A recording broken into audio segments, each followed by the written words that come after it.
Alright, this is another one of my Northwoods Wanderings reviews. Now this is on the mini folding pick shovel. Now for scale, so you understand how small this thing really is a lighter. Standard, normal, Bic lighter. Okay, this is the box that it comes in. So if you think about it in the form of scale, okay, that's about 2 lighters. So a box is probably at best 8 inches tall. Okay, so that makes you wonder how small is what is inside.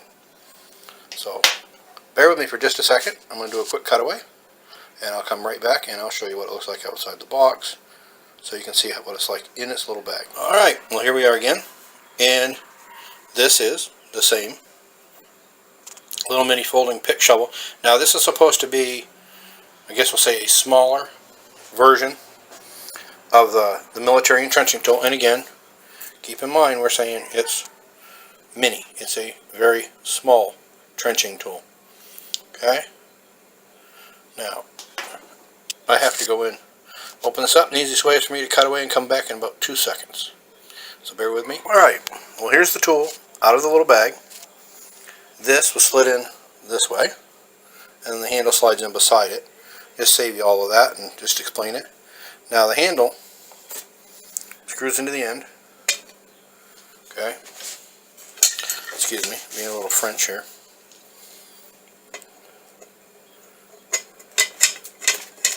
Screws right into the end.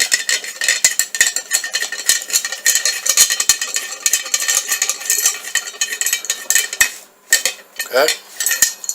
And like all standard military entrenching tools, it has this really cool little nut thing.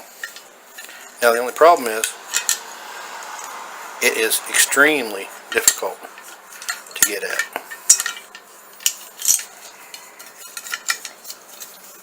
Bear with me, we'll get this thing opened up here. Okay. Now, I want you to look closely. Right here. And here. Now, they're touting some really cool things like this is supposed to be a bottle opener. Now, this they're calling a ripper because they're not going to legitimately call it, okay, a saw.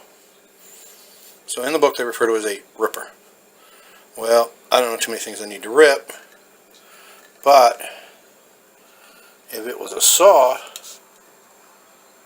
which you can tell it's dull, hasn't even been sharpened, can't possibly be a regular saw. So I think it's fair to say that they just put that on there as a cool little accessory.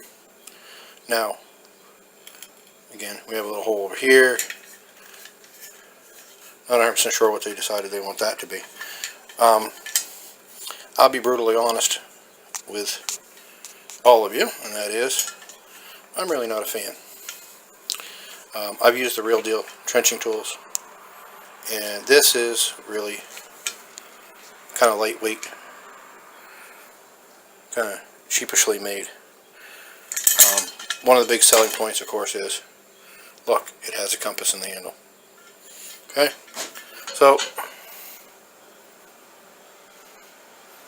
and look at that, the compass even pointed properly north. So the compass worked fine, but this thing is extremely small. I think it's even too light a duty for most trappers.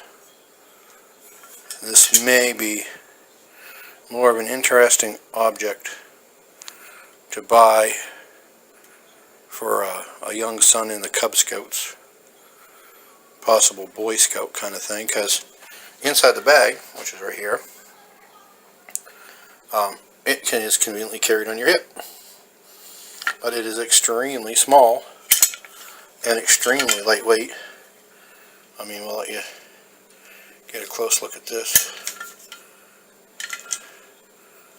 So the bulk of this is this lightweight rivet attachment here, and the pipe is really lightweight.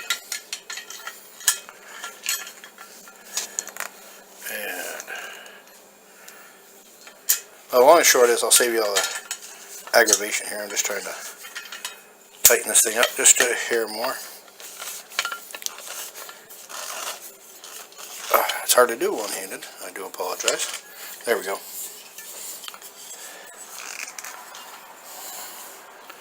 Okay. This right here is the downfall. It'll either make or break the tool. And quite honestly, the nut right here is trying to thread up onto a really lightweight aluminum. And it's basically aluminum on aluminum. And quite honestly, I don't even think it'd be fair to call it, well, part of it's aluminum. This knob right here is plastic. And the threads right there are aluminum. I can, without any reservation, on a scale of 1 to 5, which is what I'll have to use when I post on Amazon about it. I honestly, as a real survival tool, which is what it's being marketed as, I'd say it's a 2 out of 5 at best. Way too lightweight, way too small to really do the deal. I mean, the military entrenching tool has been around since 1908. It was used in World War I all the way up through. It has gone through a few changes and revisions as far as handles and so on, but basically this end of it right here, the head of it, this part right here, has been refined to the point where it is almost to the point of perfection. And this nut being plastic means this thing will never tighten properly. And it's very, very difficult unless you're using two hands and have pretty decent strength to get this thing to tighten up properly. The biggest thing is, like I showed you before, okay, that's the spike, that's the shovel, okay, they are extremely thin, I mean, they're just pressed sheet metal. There's no tempering, okay, it is just straight up pressed sheet metal. And I'm not even convinced that, that it's steel. So I can't swear by any of that, and I don't like to give necessarily bad reviews, but I cannot definitely give it a 100% positive review as a survival tool. So for that, I apologize. And CDL Brands, Survival CDL Brands is the company. Amazon is where you can buy one of these. If you're looking to teach young people coming up on the use of survival tools, what survival tools are for, and you're not really expecting it to save them, but mainly you're trying to familiarize them with tools and how to use them, then I'm quite sure this would work. But if you want a real survival tool, if you're after it for your own survival, if you're a prepper, the minute you see this, you're going to understand why you need to go get a military surplus trenching tool and save your money. Okay, that's all I'm going to say. That's it for my review of the Survival CDL brand mini trenching tool.